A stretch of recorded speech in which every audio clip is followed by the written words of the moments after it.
السلام علیکم ورحمۃ اللہ۔ بسم اللہ الرحمن الرحیم۔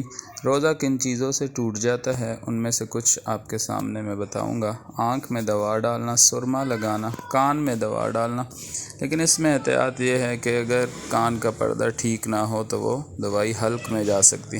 اسی طرح لپسٹک، چپسٹک لگانے سے بھی روزہ نہیں ٹوٹتا بشرطیہ کہ اس کے اجزاء حلق میں نہ جائیں۔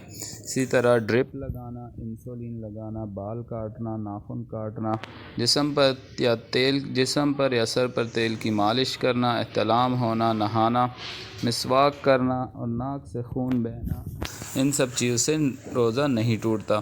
ناک سے خون بہنے میں شرط یہ ہے کہ خون حلق کے ذریعے منہ میں نہ چلا جائے ورنہ روزہ ٹوٹ جائے گا۔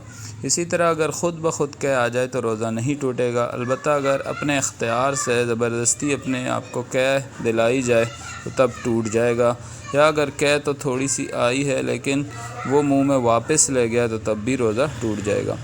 اسی طرح خون دینا، خون ٹیسٹ کرانا، پرفیوم یا عطر لگانے سے بھی روزہ نہیں ٹوٹتا، البتہ ناک میں دوا ڈالنا، سگریٹ، تمباکو نوشی کرنا، بھاپ لینا یا ماہواری کے آ جانے سے روزہ ٹوٹ جاتا ہے۔